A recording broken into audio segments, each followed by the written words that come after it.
নমস্কার বন্ধুরা, আমি সৌরভ আর আপনারা শুনছেন অদ্ভুত হলেও সত্যি। আজকে একটি কুকুরের গল্প, কাস্তানকা। লেখক আন্তন চেকভ। কেমন করে একটি কুকুর হারিয়ে গেল শীতের রাতে তার মনিবের কাছ থেকে, তারপর কেমন করেই বা সে চলে আসলো সার্কাসের খেলায়। সে কি আর ফিরতে পারলো তার পুরনো মনিবের কাছে, নাকি হয়ে উঠলো সার্কাসের হিরো?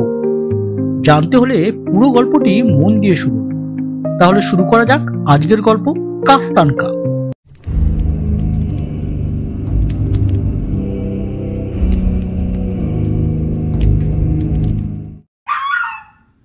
ছোট একটা বাদামি কুকুর, যাতে দোআঁশলা, মুখখানা একদম শেয়ালের মতো, ফুটপাতের ওপর এদিক ওদিক ছুটোছুটি করছিল আর অস্থির হয়ে তাকাচ্ছিল এপাশে ওপাশে। মাঝে মাঝেই কুকুরটা থামছে আর কাঁদছে, আর ঠান্ডায় জমে যাওয়া একটা না একটা পা উঁচু করে মনে মনে আঁচ করার চেষ্টা করছে। ও যে হারিয়ে গেল, এটা কেমন করে হলো? দিনটা ওর কেটেছে কেমন করে, আর কেমন করেই বা শেষকালে ওই অচেনা ফুটপাতে এসে পড়লো, তা ওর পরিষ্কার মনে আছে। দিনের শুরুটা সেই তখন। ওর মনিব ছুতোর মিস্ত্রি লুকা আলেকজান্দ্রিচ টুপি মাথায় দিয়ে লাল রুমালে জড়ানো কাঠের কি একটা জিনিস বগল দাবা করে হাঁক পারল। কাস্তানকা, চল যাওয়া যাক। নিজের নাম শুনতে পেয়েই দোআঁশলা কুকুরটি বেরিয়ে এলো মিস্ত্রির টেবিলের তলা থেকে। সেখানে কাঠের চাঁচিগুলোর উপর ও ঘুমোচ্ছিল। মিষ্টি করে আড়মোড়া ভেঙে ও দৌড়ে গেল মনিবের পিছু পিছু।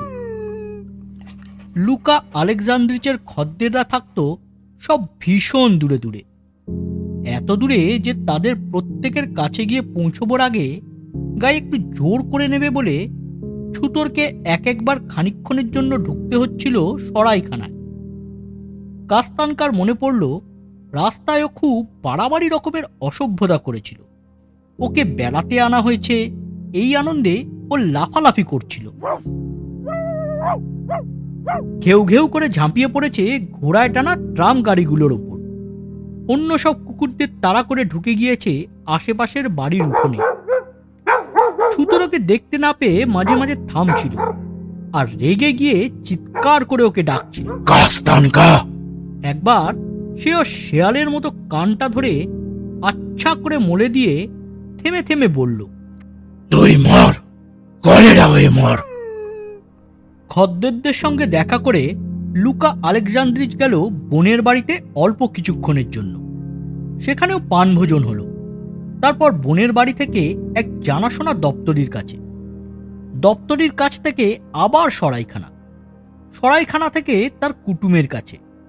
এক কথায় কাস্তানকা যখন অচেনা ফুটপাতটায় এসে পড়ল, তখন সন্ধে হয়ে গেছে।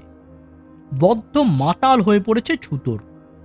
হাত পা ছুঁড়ে দীর্ঘ নিঃশ্বাস ফেলে সে বিড়বিড় করে বকছিল, গর্ভধারিণী, জন্ম দিলি গো কোন পাপে, কত পাপ গো।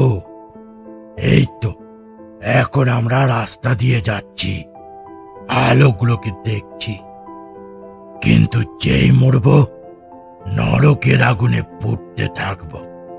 কখনো আবার খোশ মেজাজে কাস্তানকাকে কাছে রেখে নিয়ে এসে বলছিল, তুই কাস্তানকা নেহাতি একটা পোকা, আর কিছু তো নোস, কিন্তু মানুষের সঙ্গে তো তফাৎ কি, যেমন ছুতোরের সাথে কাঠের মিস্ত্রির। এমনি করে সে যখন কাস্তানকার সঙ্গে আলাপ করছে, তখন হঠাৎ বাজনা বেজে উঠল। কাস্তানকা তাকিয়ে দেখে রাস্তা দিয়ে একদল সেপাই ওর দিকে এগিয়ে আসছে। বাজনার চোটে ওর মেজাজ গেল বিগড়ে।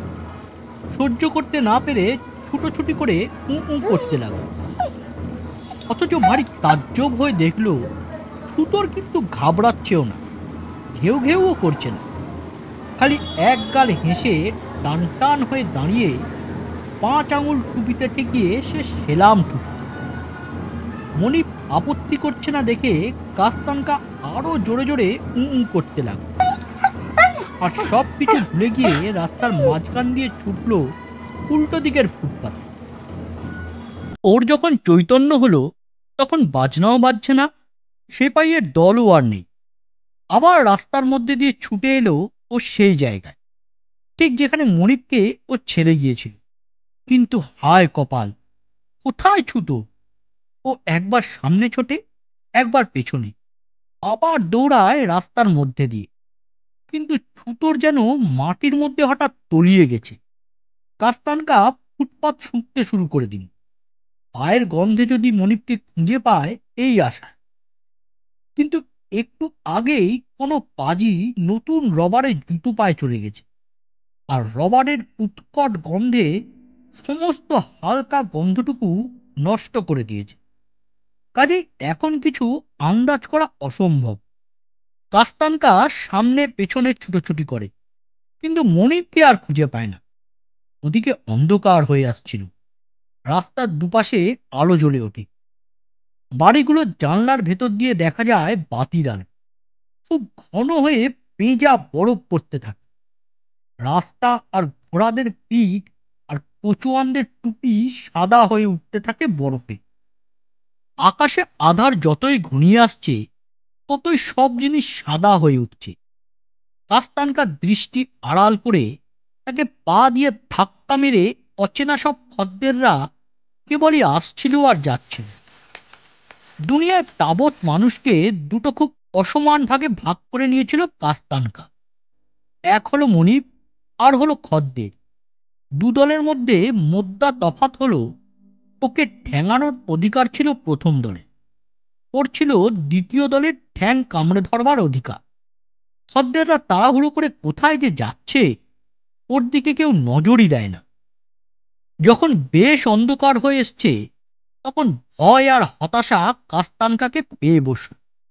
একটা দেউড়ির কাছে গিয়ে ও আকুল হয়ে কাঁদতে লাগল। লুকা আলেকজান্দ্রিচের সঙ্গে সারাদিন ঘোরাঘুরি করে ও কাবু হয়ে পড়েছিল। কান আর পা জমে গেছে ঠান্ডা। তার উপর আবার ওর ভীষণ খিদে পেয়েছে। সারাদিনে মাত্র বার দুয়েক ও দাঁতে কাটতে পেরেছে। দপ্তরির ওখানে খেয়েছিল খানিকটা লেই, আর এক সরাইখানায় পেয়েছিল খানিকটা সসেজের খোসা। ব্যাস ওইটুকুই। ও যদি মানুষ হতো তবে নির্ঘাত ভাবত, না, এমনি করে তো বাঁচা যায় না, এর চেয়ে গুলি খেয়ে মরা ভালো। কিন্তু ও কিছুই ভাবছিল না, কাঁদছিল শুধু। যখন ঘন নরম বরফে ওর সারা পিঠ মাথা লেপ্টে গেছে আর ক্লান্তিতে গাঢ় ঘুমের মধ্যেও ডুবে যাচ্ছে, তখন হঠাৎ দেউড়ির দরজাটা ক্যাচ ক্যাচ করে ওর গায়ে এসে লাফিয়ে উঠল। খদ্দের শ্রেণীর একজন লোক খোলা দরজা দিয়ে বেরিয়ে এলো। কাস্তানকা কেউ কেউ করে তার পায়ের নিচে গিয়ে পড়তে সে ওর দিকে আর লক্ষ্য না করে পারল না। ঝুঁকে সে জিজ্ঞেস করল, কুকুর, তুই করতে গেলে মারিয়ে দিলাম নাকি? আহা, বেচারা। যাগ্গে যাগ্গে, রাগ করিস না, আমারই দোষ। চোখের পাতার উপর ঝুলে পড়া বরফের ফাঁক দিয়ে কাস্তানকা অচেনা লোকটির দিকে তাকালো। দেখল ওর সামনে একজন বেঁটে মোটা দাড়ি কামানো গোল গাল মুখওয়ালা লোক। মাথায় একটা চোঙা টুপি আর গায়ে বোতাম খোলা ফারকোট। হাত দিয়ে ওর পিঠ থেকে বরফ ঝাড়তে ঝাড়তে সে বলে চলল, কুই কুই করছিস কেন? তোর মনিব কোথায়? নিশ্চয়ই হারিয়ে গেছিস। আহা, বেচারা। তাহলে কি করা যায়? অচেনা লোকটির গলায় একটা উষ্ণ আন্তরিকতার সুর ধরতে পেরে কাস্তানকা তার হাত চাটতে লাগলো আর করুণভাবে কুই কুই করতে লাগলো। অচেনা লোকটি বলল, আরে, তুই বেশ ভালো তো, মজার দেখতে, ঠিক শেয়ালের মতো। তা কি করা যাবে? আমার সঙ্গেই চলে আয়, কাজেও লেগে যেতে পারিস। নে, চু চু চু চু। ঠোঁট দিয়ে শব্দ করল লোকটা, হাত নেড়ে ইশারা করল। সে ইশারার একমাত্র মানে হতে পারে চল চল। কাস্তানকাও চলল। আধ ঘন্টার বেশি হবে না। কাস্তানকা ততক্ষণে একটা মস্ত আলো ঝলমলে ঘরের মেঝের উপর মাথাটা একদিকে কাত করে বসেছে আর আদুরে আদুরে ভাব করে আগ্রহের সঙ্গে অচেনা লোকটির দিকে তাকিয়ে আছে। লোকটি তখন টেবিলে বসে রাতের খাবার খাচ্ছে। খাচ্ছিল আর ওর দিকে এক আধ টুকরো খাবার ছুঁড়ে ছুঁড়ে দিচ্ছিল। প্রথমে সে ওকে দিল রুটি আর পনিরের ওপর সবুজ পিঠ, তারপর দিল এক টুকরো মাংস, আধ টুকরো পিঠে, মুরগির হাড়। কিন্তু খিদের চোটে এসব ও এত তাড়াতাড়ি খেয়ে ফেলল যে স্বাদ বোঝার মতো সময় পেল না। আর যতই খেতে লাগলো ততই বেশি করে খিদে পেতে লাগলো। প্রচণ্ড লোভে না, চিবুনিগুলোর টুকরোগুলো যেভাবে গিলছিল তা দেখে অচেনা লোকটি বলল, তোর মনিবরা তো দেখছি তোকে খুবই খারাপ খাওয়ায়। তুই কি রোগাপটকারে? হাড্ডি চামড়া সার। কাস্তানকা খেলো প্রচুর, কিন্তু তবু ওর পেট ভরে খাওয়া হলো না। শুধু কেমন একটা নেশা এসে গেল। খাওয়ার পরে ও ঘরের মাঝখানে গিয়ে শুয়ে পড়ল, পাগুলো ছড়িয়ে দিয়ে আর বেশ একটা গা ছেড়ে দেওয়া আমেজে লেজ নাড়তে লাগলো। ইতিমধ্যে ওর নতুন মনিব একটা আরাম কেদারায় গায়ে এলিয়ে দিয়ে চুরুট টানতে লেগেছে। লেজ নাড়তে নাড়তেও ভাবতে লাগলো কোনটা ভালো, এই অচেনা লোকটির কাছে না ছুতোর মিস্ত্রির কাছে। অচেনা এই লোকটির ঘরে আসবাবপত্র খুবই কম, দেখতেও মোটেই সুন্দর নয়। কয়েকটি ইজি চেয়ার, সোফা, বাতি আর গালিচা ছাড়া তার আর কিছুই নেই। ঘরটা কেমন ফাঁকা ফাঁকা লাগে। কিন্তু ছুতোর মিস্ত্রির ওখানে সারা ফ্ল্যাট একদম জিনিসপত্রের ঠাসাঠাসি। কাঠের কাজের টেবিল, এমনি টেবিল, এক গাদা কাঠের ছিলকে, রেঁদা, বাটালি, নানা রকমের করাত, পাখির খাঁচা, গামলা, আরও কত কি। অচেনা লোকটির এখানে কোনো গন্ধই পাওয়া যায় না, কিন্তু মিস্ত্রির ফ্ল্যাটে কুয়াশা তো সারাক্ষণ লেগেই থাকে। আর লেই বার্নিশ, কাঠের চাঁচির গন্ধে ভুরভুর করে। অন্যদিকে অচেনা লোকটির কাছে একটা মস্ত সুবিধা আছে, প্রচুর খেতে দেয়। তাছাড়া একটা ন্যায্য কথাও বলা উচিত, যখন কাস্তানকার টেবিলের সামনে বসেছিল আর আদুরে আদুরে ভাব করে তার দিকে তাকাচ্ছিল, সে তখন একবারও ওকে মারেনি, পা দিয়ে ঠেলেও নি, একবারও চেঁচিয়ে বলেনি, ভাগ এখান থেকে হ্যাংলা কোথাকার। চুরুট খেয়ে নতুন মনিব বেরিয়ে গেল। মিনিট খানেকের মধ্যে ছোট্ট একটা তোষক হাতে করে ফিরে এলো। সোফার কাছে এক কোণে তোষকখানা পেতে দিয়ে সে বলল, ওরে, এই কুকুরটা, এখানে আয়, এখানে শুয়ে থাক, ঘুমো। তারপর সে বাতি নিভিয়ে চলে গেল। কাস্তানকা তোষকের ওপর শুয়ে চোখ বুঝল। রাস্তা থেকে শোনা যাচ্ছিল কুকুরের ডাক। ওর ইচ্ছে হলো নিজেও সাড়া দেয়, কিন্তু হঠাৎ কি জানি কেন ওর মনটা খারাপ হয়ে গেল। লুকা আলেকজান্দ্রিচ আর তার ছেলে ফেদুস্কাকে মনে পড়ে গেল। মনে পড়ল মিস্ত্রির টেবিলের নিচে আরামের জায়গাটাকেও। ওর মনে পড়ল শীতের সুদীর্ঘ সন্ধ্যাগুলোতে ছুতোর যখন কাঠ পালিশ করত অথবা জোরে জোরে খবরের কাগজ পড়ত, তখন ফেদুস্কা সাধারণত ওর সঙ্গে খেলা করত। সে ওকে পেছনের পা ধরে টেনে বের করে আনতো মিস্ত্রির টেবিলের তলা থেকে, আর ওর সঙ্গে এমন সব কসরত করত যে চোখে একদম সর্ষে ফুল দেখত কাস্তানকা। সমস্ত গাঁটে গাঁটে ব্যথা ধরে যেত। ছেলেটা ওকে জোর করে পেছনের পায়ে হাঁটাতো, ওকে দিয়ে ঘন্টা বানাতো, মানে প্রচণ্ড টানতো লেজ ধরে, আর ও কেউ কেউ ঘেউ ঘেউ করতে থাকত। ওকে শুকতে দিত নস্যি। সবচেয়ে যন্ত্রণা ছিল এর পরের কসরতটা। এক টুকরো মাংসের সঙ্গে সুতো বেঁধে খেতে দিত কাস্তানকাকে। ও যখন মাংসটা গিলে ফেলত, তখন সে হো হো করে হাসতে হাসতে সেটাকে সুতো ধরে টেনে বের করত ওর পেটের ভেতর থেকে। যতই স্পষ্ট হয়ে এসব কথা মনে পড়ে, ততই কাস্তানকা করুণ সুরে গোঙাতে থাকে। কিন্তু একটু বাদে ক্লান্তি আর গরমে ওর বিষর্মতা চাপা পড়ে যায়। ও ঘুমোতে শুরু করে। স্বপ্ন দেখে কতগুলো কুকুর দৌড়ে যাচ্ছে। ওদের মধ্যে একটা বুড়ো ঝাঁকড়া লোমওয়ালা পুডল কুকুরও আছে। আজও কুকুরটাকে দেখেছিল রাস্তায়। চোখে সাদা ছিট, আর নাকের কাছে ঝাঁকড়া লোম। ফেদুস্কা একটা বাটালি হাতে পুটুলটার পেছনে তাড়া করে যাচ্ছে। তারপর হঠাৎ ওর নিজেরই যেন ঝাঁকড়া ঝাঁকড়া লোম গজিয়ে উঠল। মনের আনন্দে ঘেউ ঘেউ করতে করতে কাস্তানকার কাছে হাজির হলো। কাস্তানকা আর সে বন্ধুর মতো শোঁকাশোঁকি করে ছুটল রাস্তা ধরে।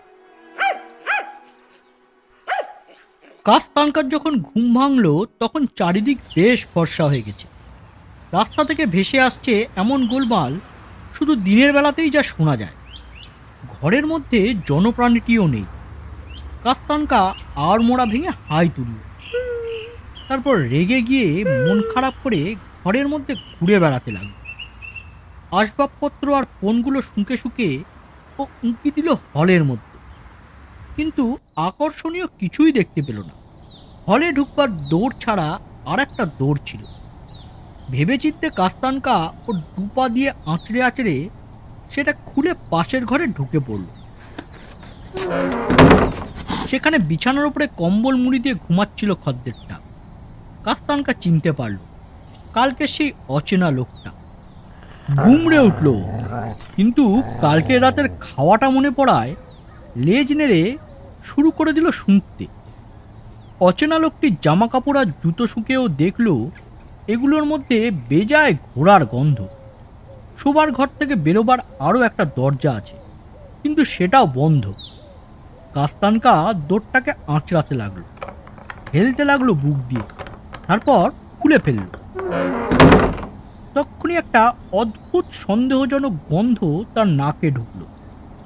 আশঙ্কা হলো বিচ্ছিরি রকমের কাউকে সে দেখতে পাবে। এদিক ওদিক তাকিয়ে থেকে গড়র করতে করতে কাস্তানকা একটা ছোট্ট ঘরে ঢুকে পড়ল। দেওয়ালে নোংরা কাগজ সাঁটা। সেই ঘরটায় ঢুকে পড়েই কাস্তানকা ভয় ভয় পিছিয়ে এলো। অপ্রত্যাশিত ভয়ঙ্কর কি একটা দেখল সে। মাটির দিকে ঘাড় মাথা গুঁজে ডানা ছড়িয়ে ফ্যাঁস ফ্যাঁস করে সোজা ওর দিকে ছুটে এলো একটা খয়েরি রঙের হাঁস। তার কাছ থেকে একটু দূরে একটা ছোট্ট তোষকের ওপর শুয়েছিল একটা সাদা বেড়াল। কাস্তানকাকে দেখেই সে লাফিয়ে উঠল। পিঠখানা ধনুকের মতো বেঁকিয়ে লেজ গুটিয়ে লোম খাড়া করে সেও ফোঁস করে উঠল। কুকুরটা কম ভয় পায়নি, তবু সেটা চাপা দেবার জন্য ঘেউ ঘেউ করে তেড়ে গেল বিড়ালটার দিকে। বিড়ালটা আরো জোরে পিঠ বাঁকিয়ে ধাঁ করে কাস্তানকার মাথায় বসিয়ে দিল এক থাবা। কাস্তানকা পিছিয়ে চার পায়ের উপর বসে বিড়ালের দিকে নাকটা এগিয়ে দিয়ে জোরে জোরে কান ফাটানো চিৎকার জুড়ে দিল। এমনি সময় হাঁসটা পিছন থেকে এসে ঠোঁট দিয়ে ওর পিঠে মারলো এক ঠোক্কর। কাস্তানকা লাফিয়ে উঠে তেড়ে গেল হাঁসটার দিকে। এসব কি হচ্ছে? একটা মোটা রাগী গলা শোনা গেল, আর চুরুট মুখে ড্রেসিং গাউন গায়ে অচেনা লোকটি এসে ঘরে ঢুকলো। এসবের মানে কি? যা, যে যার জায়গায় যা। বেড়ালটার কাছে গিয়ে সে তার বেঁকে ওঠা পিঠে এক চড় মেরে বলল, ফিওদর তিমোফেইচ, এর মানে কি? ঝগড়া পাকিয়েছিস? বুড়ো পাজি কোথাকার, শুয়ে থাক। আর হাঁসটার দিকে ফিরে সে চেঁচিয়ে উঠল, ইভান ইভানিচ, নিজের জায়গায় যা। সুবোধ ছেলের মতো বেড়ালটা গিয়ে তার তোষকের ওপর শুয়ে পড়ল আর চোখ বুজল। ওর মুখ আর মোছের ভাব দেখে মনে হচ্ছিল যে গরম হয়ে উঠে মারামারি করে ফেলায় ও নিজেই ক্ষুব্ধ। কাস্তানকা অভিমানে কেউ কেউ করছিল, আর হাঁসটা গলা বাড়িয়ে প্যাক প্যাক করে আবেগ ভরে কিসব যেন বলছিল, কিন্তু তার বিন্দু বিসর্গ কিছুই বোঝা গেল না। হাই তুলতে তুলতে মনিব বলল, নে, হয়েছে হয়েছে, বন্ধুভাবে শান্তিতে বসবাস করাই তো উচিত। সে কাস্তানকার পিঠে হাত বুলোতে বুলোতে বলে চলল, আর তুই লালচে, ঘাবড়াবি না। এরা খুবই ভালো লোক, কাউকে চটায় না। দাঁড়া দাঁড়া, তোকে ডাকবো কি বলে? নাম ছাড়া তো চলবে না ভাই। অচেনা লোকটি একটুখানি ভাবল, তারপর বলল, এই ধর, তুই হবি গে মাসি, বুঝলি, মাসি। বার কয়েক মাসি কথাটা আউড়ে সে বেরিয়ে চলে গেল। কাস্তানকা বসে বসে দেখতে শুরু করে। বেড়ালটা তোষকের উপর বসে ঘুমোবার ভান করছে। হাঁসটা গলা বাড়িয়ে একই জায়গায় দাঁড়িয়ে পা ঠুকতে ঠুকতে আবেগ ভরে প্যাক প্যাক করে কিসব যেন বলে চলেছে। বোঝাই যাচ্ছিল যে একজন খুব পণ্ডিত হাঁস। প্রত্যেকটি লম্বা লম্বা বক্তৃতার শেষে সে হকচকিয়ে এক পা পিছিয়ে এসে ভাব করছিল যেন তার বক্তৃতায় সে খুব খুশি। তার বক্তৃতা শুনে গড়র করে তাকে কি একটা উত্তর দিয়ে কাস্তানকা কোণগুলো শুঁকতে শুরু করে দিল। এক কোণে একটা ছোট্ট গামলায়ও দেখতে পেল ভিজানো মটর আর ভেজা রুটির খোসা। ও মটর চেখে দেখল, ভালো না। তারপর চাকলো রুটির খোসা, খেতে শুরু করলো সেগুলো। একটা অচেনা কুকুর তার খাবার খেয়ে ফেলছে, এতে কিন্তু হাঁসটি একটুও চটল না, বরং আরো আবেগ দিয়ে প্যাক প্যাক করে উঠল। ভরসা দেবার জন্য গামলার কাছে গিয়ে কতগুলো মটর খেল। খানিক পরে অচেনা লোকটি আবার ঢুকল। তার সঙ্গে একটা অদ্ভুত জিনিস, সেটা দেখতে দরজার ফ্রেমের মতো। এবড়ো খেবড়ো কাঠের ফ্রেমের উপরের কাঠটা থেকে ঝুলছিল একটা ঘণ্টা, আর তাতে বাঁধা ছিল একটা পিস্তল। ঘণ্টার দোলক থেকে আর পিস্তলের ঘোড়া থেকে দুটো দড়ি ঝুলছে। অচেনা লোকটি ফ্রেমটাকে ঘরের মাঝখানে রেখে অনেকক্ষণ ধরে কি যেন সব বাঁধাবাঁধি করল। তারপর হাঁসটার দিকে তাকিয়ে বলল, ইভান ইভানিচ, এগিয়ে আয়। হাঁসটা তার কাছে এগিয়ে গিয়ে অপেক্ষা করার ভঙ্গিতে দাঁড়িয়ে রইল। অচেনা লোকটি বলল, আচ্ছা, একেবারে গোড়া থেকে শুরু করা যাক। সবার আগে সকলকে সেলাম কর, জলদি। ইভান ইভানিজ গলা বাড়িয়ে সব দিকে মাথা ঝুঁকিয়ে ভদ্রতা দেখাল। বহুত আচ্ছা, এবারে মর। হাঁসটা চিত হয়ে শুয়ে উপরের দিকে পা উঠিয়ে দিল। এই ধরনের আরো কয়েকটা ছোটখাটো কসরত দেখাবার পর অচেনা লোকটি হঠাৎ নিজের মাথা চেপে ধরে মুখে খুব ভয় ফুটিয়ে চিৎকার করে উঠল, বাঁচাও, আগুন, পুড়ে গেলাম।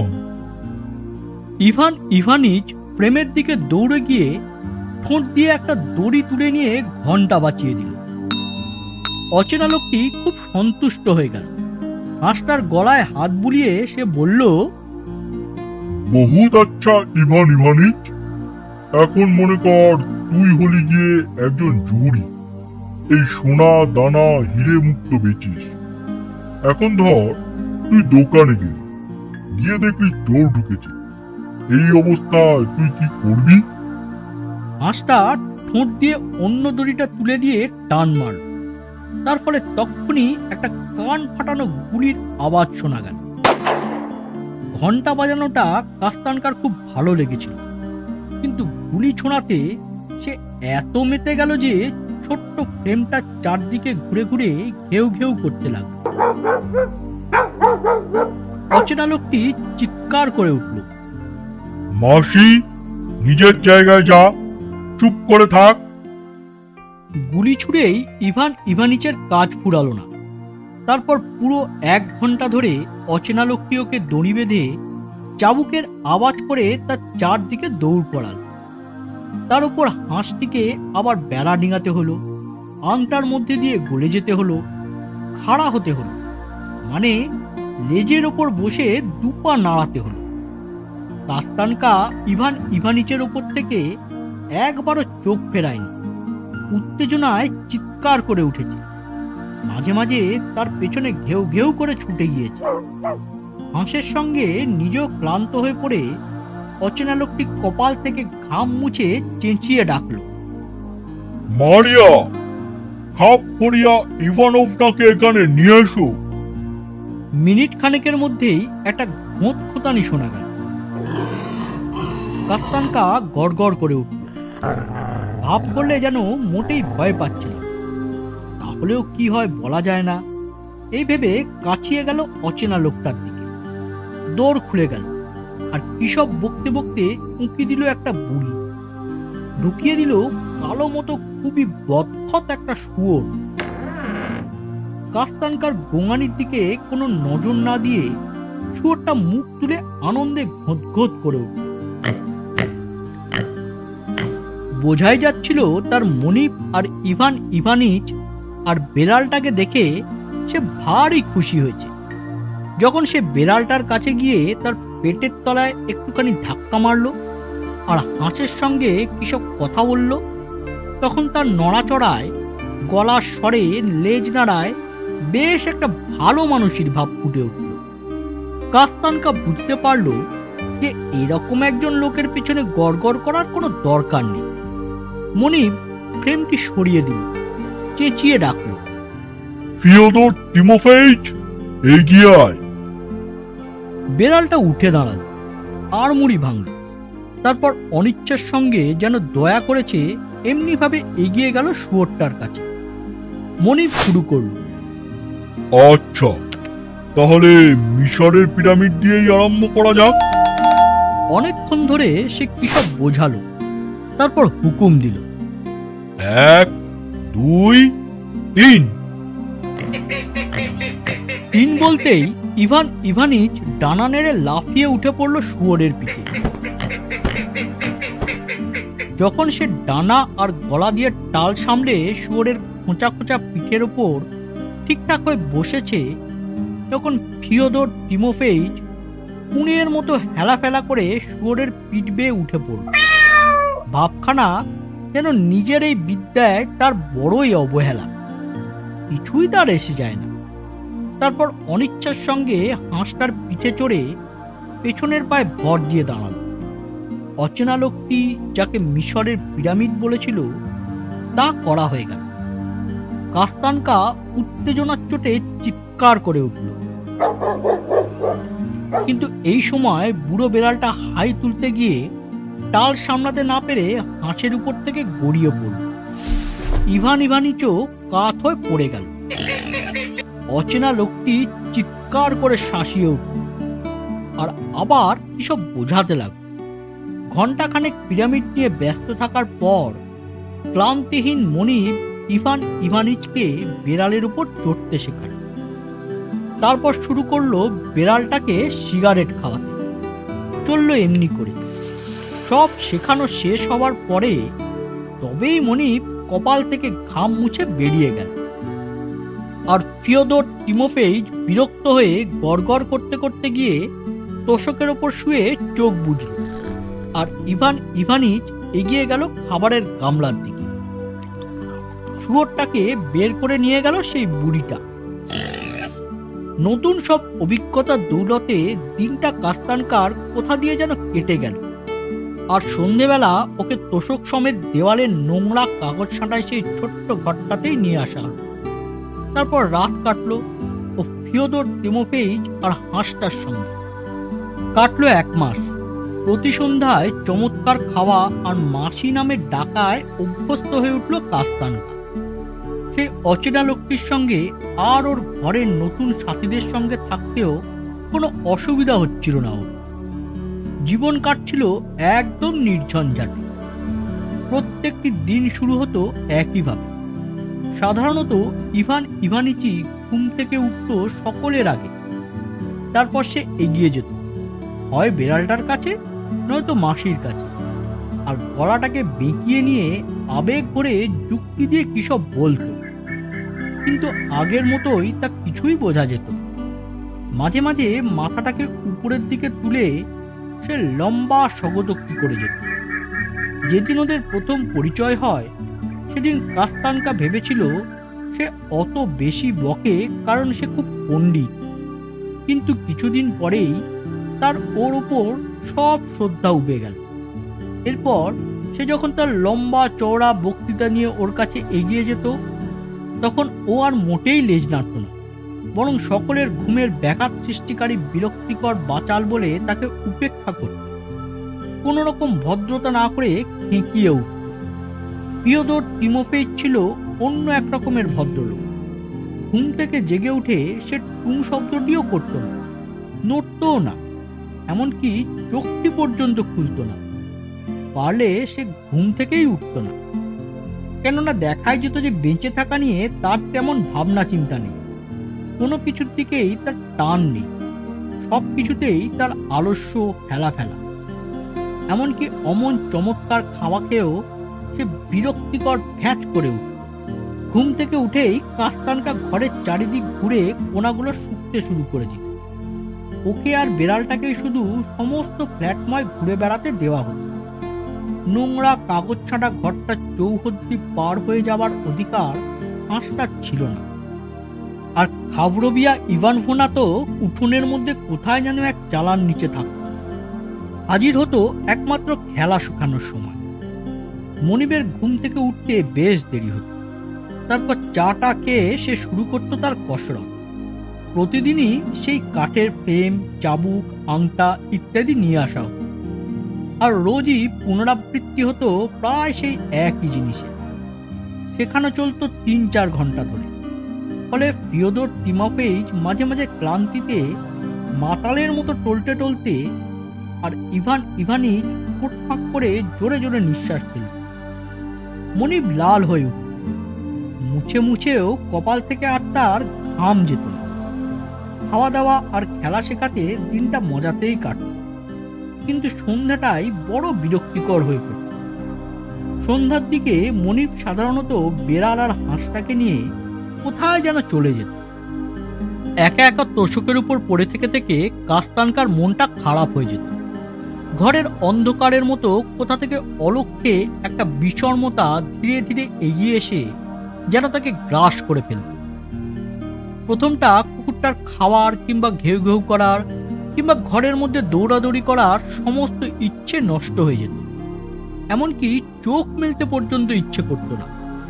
তারপর ওর কল্পনায় ভেসে উঠত দুটি অস্পষ্ট মূর্তি, হয়তোবা কুকুর, হয়তোবা মানুষ, সুন্দর মিষ্টি চেহারা, কিন্তু কেমন বোঝা মুশকিল। মূর্তি দুটো আসতেই লেজ নাড়ত সে। ওর মনে হতো কোথায় যেন কখন যেন তাদেরও দেখেছিল, ভালোবেসেছিল। আর ঘুমিয়ে পড়তে পড়তে মনে হতো লেই, বার্নিশ আর কাঠছাঁচির গন্ধ যেন পাওয়া যায় এই মূর্তি দুটো থেকে। নতুন জীবনে যখন ও বেশ অভ্যস্ত হয়ে উঠেছে, আর একটা রোগা হাড্ডিসার দোঁয়াশলা থেকে ও যখন একটা হৃষ্টপুষ্ট যত্নলালিত কুকুরে পরিণত হয়েছে, তখন একদিন খেলা শেখানোর আগে মনিব ওকে ডেকে গায়ে হাত বুলিয়ে বলল, এবার কাজকর্মে মন লাগানোর সময় হয়েছে রে মাসি। যথেষ্ট যথেষ্ট বগল বাজিয়েছিস। আমি তোকে শিল্পী করে গড়ে তুলতে চাই। শিল্পী হবি? তারপর সে তাকে তালিম দিতে লাগলো নানা রকম বিদ্যায়। প্রথম পাঠেই ও পিছনের পায়ে দাঁড়িয়ে হাঁটতে শিখে গেল, এতে ওর ভীষণ আনন্দ হতো। দ্বিতীয় পাঠে ওকে পেছনের পায়ে লাফিয়ে লাফিয়ে ছিনিয়ে নিতে হতো এক টুকরো মিছরি।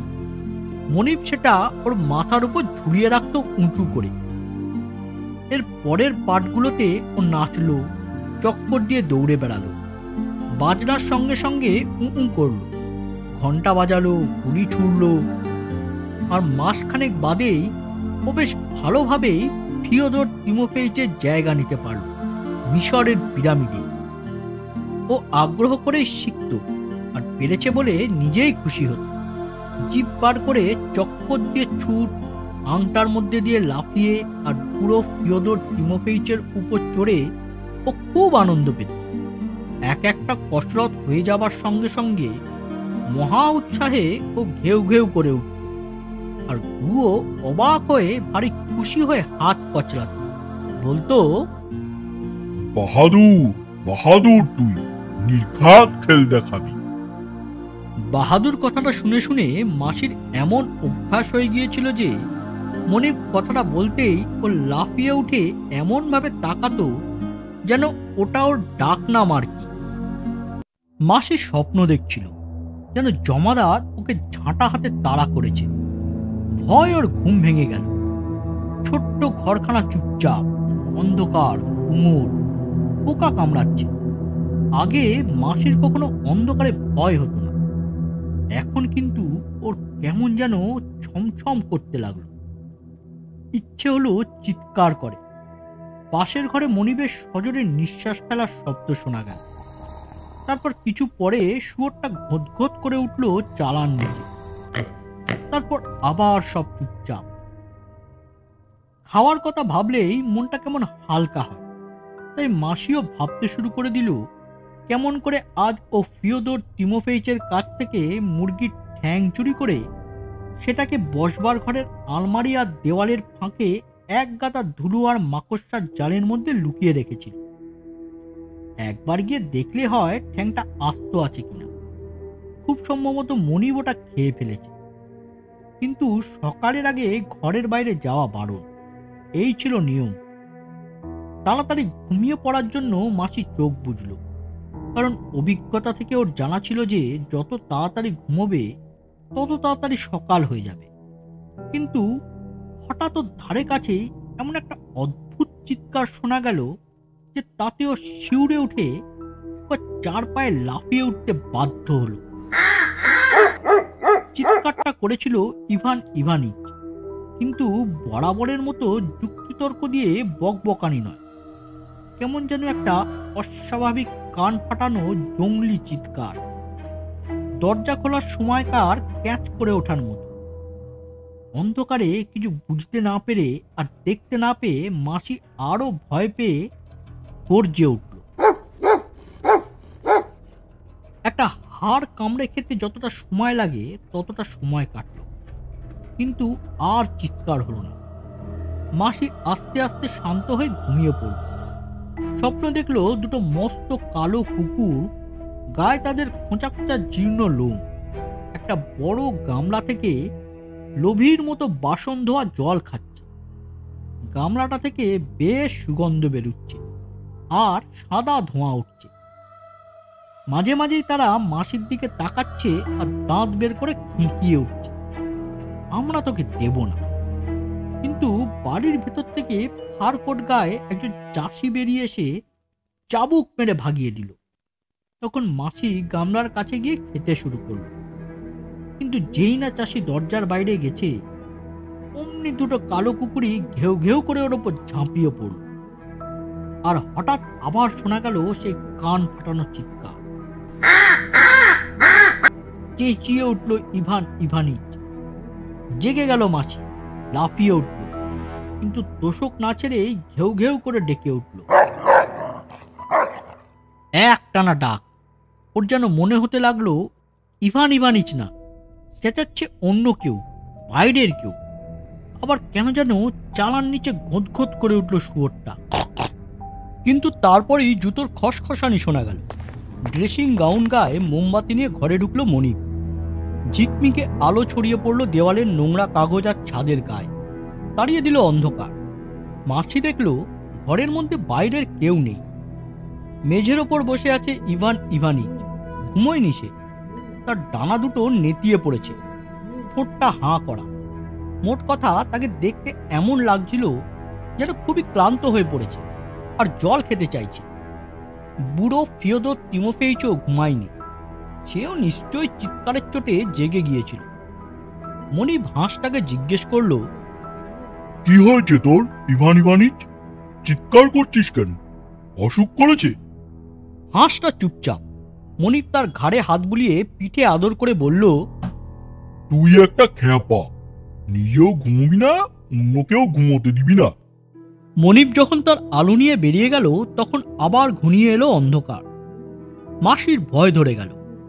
হাঁসটা অবশ্য আর চিৎকার করছিল না, কিন্তু ফের ধারণা হলো অন্ধকারে যেন বাইরে কেউ দাঁড়িয়ে আছে। সবচেয়ে ভয়ের ব্যাপার, এই বাইরের কাউকে কামড়ানোও মুশকিল, কারণ তাকে দেখা যাচ্ছে না, কোনো আকারও তার নেই। কেন যেন ওর মনে হলো যে আজ রাতে খুব খারাপ কিছু একটা ঘটবেই ঘটবে। ফিওদর তিমোফেইচও অস্থির হয়ে পড়েছিল। কেমন করে সে তার তোষকের ওপর ছটফট করছে, হাই তুলছে আর মাথা নাড়ছে, তা কানে গেল মাসির। বাইরে কোথায় যেন ঘা পড়ল ফটকে। চালার নিচে ঘোঁত করে উঠল শুয়োরটা। মাসি কুই করে সামনের পা ছড়িয়ে দিয়ে তার মধ্যে মাথা গুঁজল। দরজার খটখটানি কেন জানি না ঘুমোনো শুয়োরটার ঘোঁত আর এই নিঝুম অন্ধকারে ওর ভয়ঙ্কর আর অসহ্য লাগছিল। হাঁসটা চিৎকারের মতোই ভয়ঙ্কর, সবকিছুই সশঙ্ক অস্থির। কিন্তু কেন? অদৃশ্যটা কে? ওই যে ওখানে মাসির কাছে দুটো সবুজ ফুলকি জ্বলে উঠল। চেনাশোনার পর এই সর্বপ্রথম ওর কাছে এগিয়ে এলো ফিওদর তিমোফেইচ। কি তার দরকার? সে কেন এলো? জিজ্ঞেস না করেই মাসি ওর থাবাটা চাটল। তারপর অন্যরকম গলায় মৃদু উঁ করে উঠল। চেঁচিয়ে উঠল ইভান ইভানিচ। আবার খুলে গেল দরজা। মনিব ঢুকলো আলো নিয়ে। আগের মতোই বসেছিল হাঁসটা, ঠোঁটটা খোলা, এলিয়ে পড়া ডানা, চোখ দুটো বোঝা। মনিব ডাকল, ইভান ইভানিচ। হাঁসটা নড়ল না। মনিব বসে পড়ল তার সামনের মেঝের উপরে। চুপচাপ দেখল তাকে খানিকক্ষণ, তারপর বলল, ইভান ইভানিচ, হলো কি? মরে যাচ্ছিস নাকি? ও, এখন মনে পড়ল।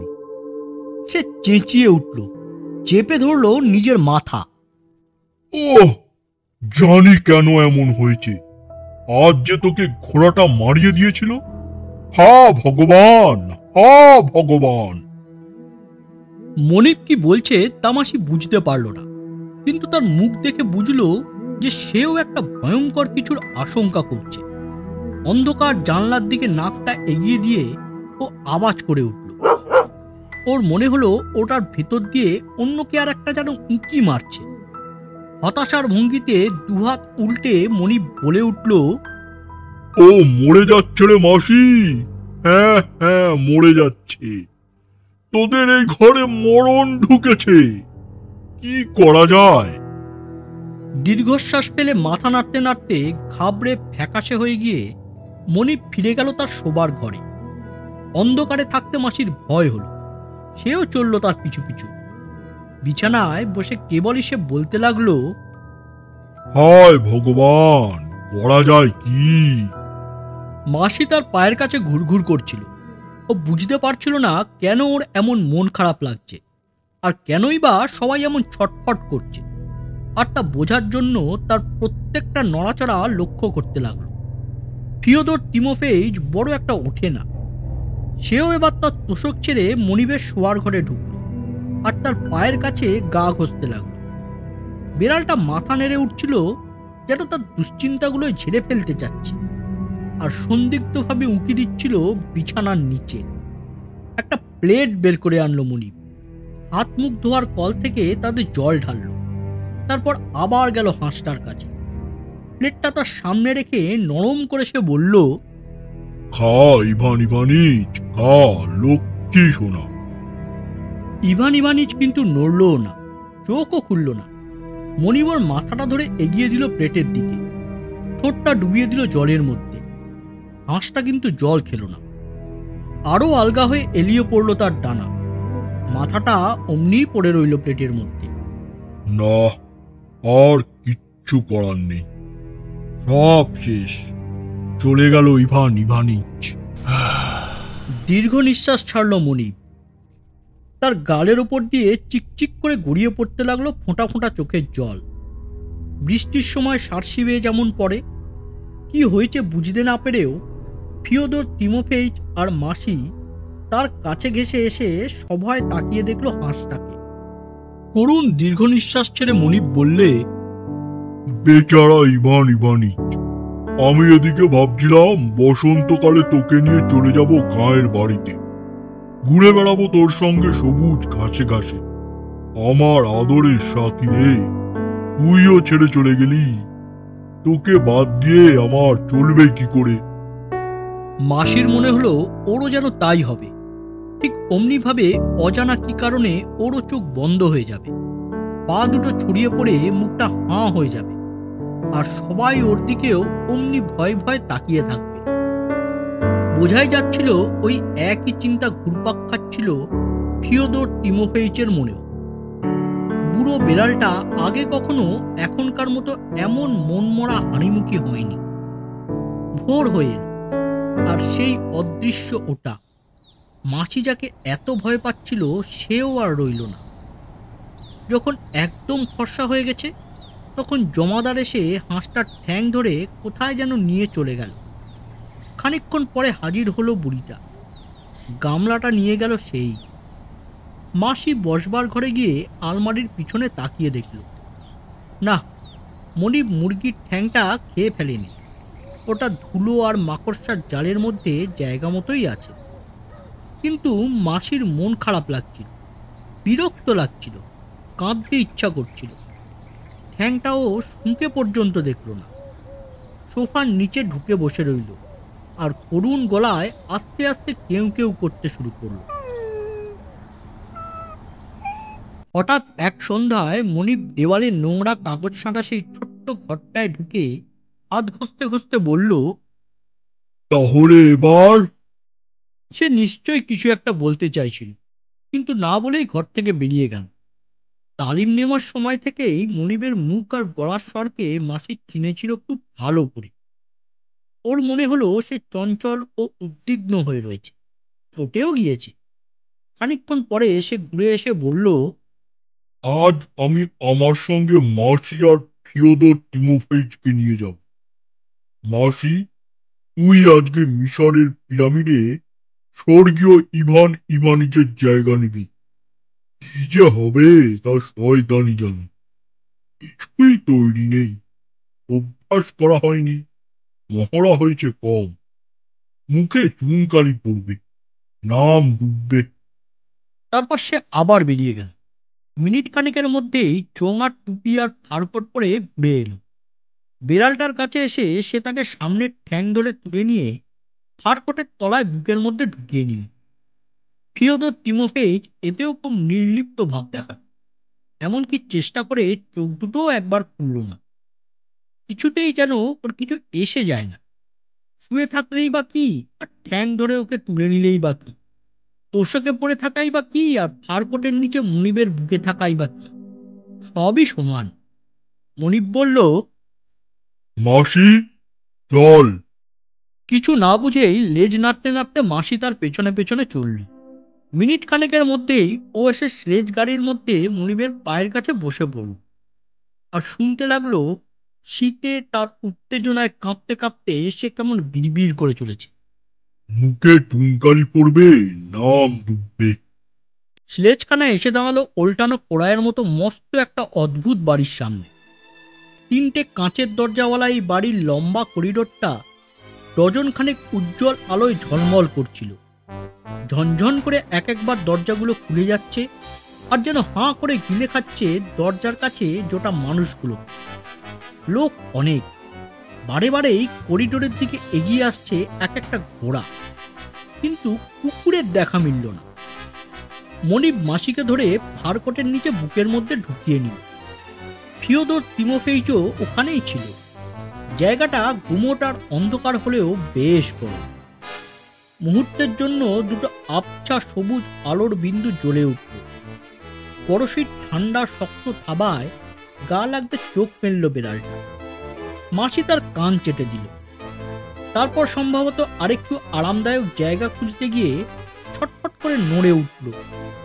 ও ঠান্ডা পায়ের নিচে একদম চেপটে দিল বেড়ালটা। তারপর দৈবাত ফারকটের তলা থেকে মাথা বের করে ফেলেই রাগে গড়গড় করে আবার ডুব মারল ফারকটের নিচে। ওর মনে হয়েছিল যেন দৈত্য দানব ভর্তি মস্ত একটা আধা অন্ধকার ঘরও দেখতে পেয়েছে।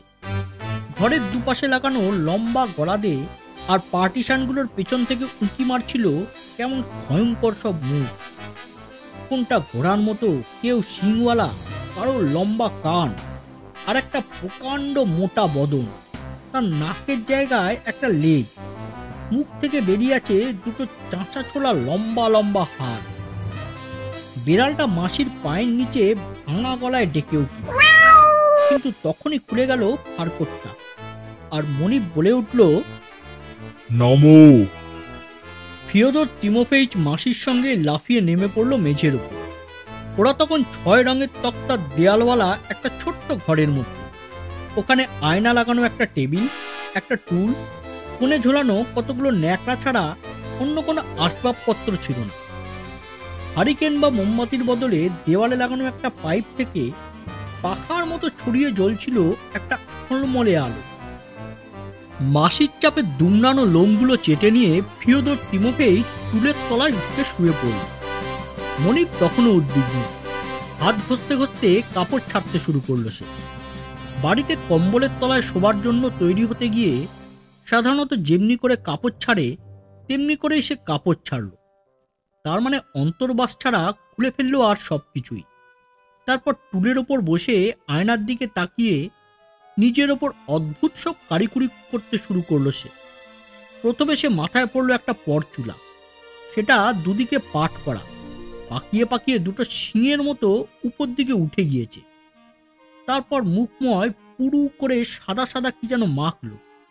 শেষে সেই সাদার ওপরে ভুঁড়ু আঁকলো, গোঁফ আঁকলো, আর লাগালো লাল রং। কারিকুরি কিন্তু ওইখানেই শেষ হলো না। মুখ আর ঘাড় নোংরা করে সে একটা কিম্ভূত কিমাকার পোশাক গায়ে চড়াতে লাগলো। এমন পোশাক মাসি আগে কখনো দেখেনি, না বাড়িতে না রাস্তায়। তোমরা নিজেরাই ভেবে দেখো, মধ্যবিত্ত গেরস্থ ঘরে পর্দার আসবাবপত্রের ঢাকনার জন্য যা ব্যবহার করা হয়, তেমনি তেরো মস্ত মস্ত ফুল কাটা সুতি কাপড় জুড়ে একটা বেদম ঢোলা প্যান্টুল, তার বোতামের ঘরগুলো একেবারে বগলের নিচে গিয়ে উঠেছে। একখানা পা সেলাই করা হয়েছে বাদামি রঙের কাপড়ে, আর একখানা পা ঝলমলে হলুদ রঙের কাপড়ে। ওটার মধ্যে গা ডুবিয়ে মনিব আর একটা ছিটের জামা গায়ে চড়ালো। তাতে একটা মস্ত বড় কুঁচি দিয়া কলার, আর পিঠের ওপর মস্ত একটা সোনালি তারা। পরল নানা রঙের মোজা, সবুজ রঙের জুতো। মাসির চোখে মনে রং বেরঙের ঘোর লাগলো। সাদামুখো বস্তা মার্কা মূর্তিটা থেকে মনিবের গন্ধ পাওয়া যাচ্ছিল। তার গলার স্বরটাও পরিচিত, মনিবের মতোই। কিন্তু সময় সময় মাসির সন্দেহ ঘোরতর হচ্ছিল। তখন মনে হচ্ছিল এই রং বেরঙের মূর্তিটার কাছ থেকে পালিয়ে গিয়ে ঘেউ ঘেউ করে ওঠে। নতুন জায়গা, পাখার মতো ছড়িয়ে জ্বলা আলো, গন্ধ, মনিবের এই অদ্ভুত চেহারা বদল, এই সব মিলিয়ে ওর মধ্যে এমন একটা অনিশ্চিত ভয় আর আশঙ্কা জেগে উঠল যে নাকের জায়গায় লেজওয়ালা সেই মোটা মুখটার মতো নির্ঘাত একটা ভয়ঙ্কর কিছুর সামনে পড়ে যাবে বলে ওর মনে হলো। তাতে আবার দেওয়ালের ওপারে দূরে কোথায় যেন বিদঘুটে বাজনা বাজছিল, আর মাঝে মাঝে শোনা যাচ্ছিল দুর্বোধ্য গর্জন। একটিমাত্র জিনিসই ওকে ভরসা দিল, সেটি হলো ফিওদর তিমোফেইচের নির্বিকার ভাব। সে নির্বিঘ্নে টুলের তলায় ঘুম মারছিল, এমনকি টুলটা নড়ে উঠলেও চোখ মেলছিল না। সাদা ওয়েস্টকোট আর সান্ধ্য পোশাক পরা কি একজন লোক ঘরের মধ্যে উঁকি দিয়ে বলল, এখন যাতে মিস পারবেন না, তারপরে আপনি। মনিব কোনো উত্তর দিল না। টেবিলের তলা থেকে টেনে বার করলো একটা ছোট্ট সুটকেস। তারপর বসে বসে অপেক্ষা করতে থাকল। তার ঠোঁট আর হাত দেখে বোঝা যাচ্ছিল যে সে বিচলিত হয়ে আছে। মাসি শুনতে পাচ্ছিল কিরকম কেঁপে কেঁপে তার নিঃশ্বাস পড়ছে। দূর থেকে কে যেন হাঁক দিল, আসুন মিস্টার জর্জ। মনিব দাঁড়িয়ে উঠে নিজের উপর তিনবার পুশ চিহ্ন আঁকল। তারপর টুলের তলা থেকে বিড়ালটাকে বের করে এনে সুটকেসের মধ্যে ঢুকিয়ে দিল। নিচু গলায় সে ডাকল, আয় মাসি। মাসি কিছুই বুঝতে না পেরে এগিয়ে গেল তার হাতের কাছে। সে ওর মাথার উপর একটা চুমু দিয়ে ওকেও ফিওদর তিমোফেইচের সঙ্গেই ভরে নিল। তারপরেই অন্ধকার। মাসি বেড়ালটার গা মারিয়ে দিল, আঁচড়াতে লাগলো সুটকেসের ভেতরটা, কিন্তু ভয়ের চোটে শব্দটিও করতে পারল না। সুটকেসটা দূরে উঠতে লাগলো ঢেউয়ের মতো, কাঁপছিল। হঠাৎ জোরে চেঁচিয়ে উঠল মনি, এই যে আমি এসে গেছি, এই যে আমি এসে গেছি। মাসি বুঝতে পারলো যে এই চিৎকারের পরে সুটকেসটা একটা শক্ত কিছুর সঙ্গে ঠোক্কর খেলো, আর দুলুনিও থামলো। একটা বিরাট গর্জন শোনা গেল। কাউকে লক্ষ্য করে কিসের ওপর যেন চাপড়ানোর আওয়াজ হলো, এবং এই একটাকেও সম্ভবত সেই নাকের জায়গায় লেজওয়ালা দানবটাই হবে। চিৎকার করে এমন করে সেই কেউ একটা হেসে উঠল যে সুটকেসের তলাটা পর্যন্ত কেঁপে উঠেছে। এই গর্জনের উত্তরে মণি খিলখিল করে হেসে উঠল। এমনি করে বাড়িতে সে কখনো হাসে না। গর্জনকেও ডুবিয়ে দেওয়ার চেষ্টায় সে চেঁচিয়ে বলল, মাননীয় সজ্জনবৃন্দ, আমি এইমাত্র স্টেশন থেকে এলুম। আমার দিদিমা স্বর্গে গেছেন কিনা আমার জন্য এই সম্পত্তি রেখে গিয়েছেন। এই সুটকেসটায় খুব ভারী কিছু জিনিস আছে, নিশ্চয় সোনাদানা। হ্যাঁ, হয়তো লাখ টাকাই আছে। দেখি, এখানেই খুলে দেখি। সুটকেসের তালাটা খুট করে উঠল। ঝলমলে আলোতে মাসির চোখ ধাঁধিয়ে গেল। লাফিয়ে বেরিয়ে এলো সুটকেস থেকে। চিৎকারের চোটে ওর কানে তালা লেগে যাওয়ায় মনিবের চারিদিকেও যত জোরে পারে ছুটতে শুরু করে দিল, আর একটানা ঘেউ ঘেউ করে চলল। মনিব চাচালো, ফিওদর তিমোফেইচ খুড়ো, আমার আদরের মাসিমণি, সোহাগী সব কুটুম, জাহান্নামে যাও সব। বালির ওপর উপুর হয়ে পড়ে সে বেড়ালটাকে আর মাসিকে ধরে তাদের সঙ্গে কোলাকুলি করতে শুরু করল। সেই ফাঁকে মাসি দেখে নিল এই নতুন জগৎটাকে, যেখানে ও পাকে চক্রে এসে পড়েছে। আর তার এত জাঁকজমক দেখে অবাক হয়ে মুহূর্তের জন্য বিস্ময় আনন্দে আড়ষ্ট হয়ে গেল। তারপর নিজেকে মনিবের কোলাকুলি থেকে ছাড়িয়ে নিয়ে লাট্টুর মতো একই জায়গায় ঘুরতে শুরু করল। এই নতুন জগৎটা বিরাট আর ঝলমলে আলোয় ভরা। যেখানেই তাকাও না কেন, মেঝে থেকে ছাদ পর্যন্ত সমস্ত জায়গায় দেখা যাচ্ছে খালি মুখ আর মুখ, আর কিছুই না। মনিব চেঁচিয়ে উঠল, মাসিমা, দয়া করে বসুন। এর মানে কি তা মনে পড়ায় মাসি লাফিয়ে চেয়ারে উঠে বসল। মনিবের দিকে তাকিয়ে রইল। মনিবের চোখ দুটো বরাবরের মতোই গম্ভীর আর আদর মাখানো, কিন্তু মুখখানা, বিশেষ করে মুখের কোণ আর দাঁতগুলো একটা স্থির গাল ভরা হাসিতে কদর্য। নিজেই সে হেসে ফেটে পড়ছিল, লাফালাফি করছিল, কাঁধ ঝাঁকাচ্ছিল, আর ভান করছিল যেন এই হাজার হাজার মুখের সামনে তার খুব খুশি খুশি লাগছে। মাসি এই হাসি খুশিকে সত্যি বলে বিশ্বাস করল। তারপর হঠাৎ সমস্ত শরীর দিয়ে অনুভব করলো যে এই হাজার হাজার মুখ ওরই দিকে তাকিয়ে আছে। শিয়াল মুখ মুখটা তুলে ও আনন্দের সঙ্গে করে উঠল। মুনিবকে বলল, মাসিমা, আপনি বসে থাকুন, আমরা এখন খুড়োর সঙ্গে একটু নাচবো। কখন ওকে এইসব ন্যাকামিগুলো করতে হবে সেই অপেক্ষায় ফিওদর তিমোফেইচ দাঁড়িয়ে দাঁড়িয়ে নিরাসক্তভাবে আশেপাশে তাকাতে লাগল। নির্জীব ভঙ্গিতে হেলা ফেলা করে গোমড়া মুখে সে নাচল। তার নড়াচড়া লেজ আর গোঁপ দেখে পরিষ্কার বোঝা যাচ্ছিল যে সে ঘৃণা করে এই ভিড়কে, ঝলমলে আলোকে, মনিবকে, এমনকি নিজেকেও। তার নিজের নাচটুকু নেচে সে হাই তুলে বসে পড়ল। মনিব বলল, এবার তাহলে মাসিমা আসুন, একটু গান করা যাক, তারপর নাচা যাবে, কেমন? পকেট থেকে সে একটা বাঁশি বের করে বাজাতে লাগলো।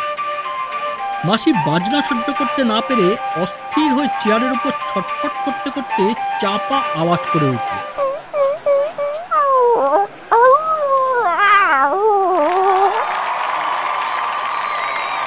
চারিদিক থেকে গর্জন আর হাততালি শোনা গেল। মনিব সেলাম করল।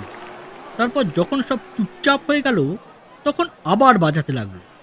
একটা খুব চড়া সুর বাজানোর সময় ওপরের লোকজনের মধ্যে কি যেন জোরে জোরে হায় হায় করে উঠল। একটা বাচ্চা ছেলের গলা চিৎকার করে উঠল, বাবা, এই যে কাস্তানকা! একটা মাতাল ক্ষণক্ষণে সুর গলায় সায় দিল, কাস্তানকাই তো, কাস্তানকা, এই ফেদুসকা, এটা যে, হে ভগবান, কাস্তানকা! কে যেন গ্যালারির উপর থেকে সিটি মারল, আর দুটো গলা, একটা বাচ্চার আর একটা মরদের, জোরে জোরে হেঁকে উঠল, কাস্তানকা! কাস্তানকা! কাস্তানকা! কাস্তানকা! মাসি শিউরে উঠল, আর যেদিক থেকে চিৎকার আসছিল সেদিকে তাকিয়ে দেখল। যেমনি করে ঝলমলে আলোগুলি প্রথমে ওকে ধাঁধিয়ে দিয়েছিল, তেমনি করেই দুটো মুখ ওর চোখ ধাঁধিয়ে দিল। একটা মুখ এক মাতাল নেশা করে গোঁপ দাড়িতে ভরা, আর একটা মুখ ঘাবড়ে যাওয়া এক বাচ্চার ফুলো ফুলো গোলাপি গালওয়ালা। ওর মনে পড়ে গেল, চেয়ার থেকে পড়ে গেল বালির মধ্যে। তারপর লাফিয়ে উঠে আনন্দে ঘেউ ঘেউ করে ছুটল মুখ দুটোর দিকে। কানে তালা লাগানো গর্জন আর তীক্ষ্ণ সিটির মধ্যে দিয়ে একটা বাচ্চা ছেলের তীব্র চিৎকার শোনা গেল, কাস্তানকা, কাস্তানকা! মাসি লাফিয়ে বেড়া পার হলো, তার একটা কাঁধের ওপর দিয়ে গিয়ে পৌঁছলো বক্সে। পরের সারিতে যাওয়ার জন্য একটা উঁচু দেওয়াল পেরাতে হলো। মাসি লাফালো, কিন্তু ওটা ডিঙোতে পারল না। সে দেওয়াল বেয়ে ঘেঁষতে নেমে এলো। তারপর লোকের হাত থেকে হাতে উঠে যেতে লাগলো সে। কার যেন হাত আর মুখ কেটে দিলে। উঁচু থেকে উঁচুতে উঠতে উঠতে শেষকালে সে গ্যালারিতে গিয়ে পৌঁছালো।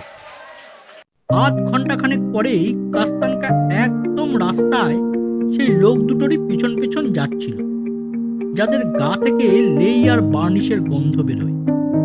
লুকা আলেকজান্দ্রিচ ছিল, কিন্তু ঠেকে শেখা সহজ বোধে এড়িয়ে যাওয়ার চেষ্টা করছিল নর্দমাগুলো। সে বিড়বিড় করতে লাগলো, পড়ে আছে সব পাপের অতল গর্বে। আর তুই কাস্তানকা, তুই একটা ধাঁধা। মানুষের সঙ্গে তোর যা তফাৎ, সে ধর এই যেমন ছুতরের সঙ্গে কাঠের মিস্ত্রির। বাবার টুপি মাথায় দিয়ে সঙ্গে হেঁটে চলেছিল ভেদুস্কা।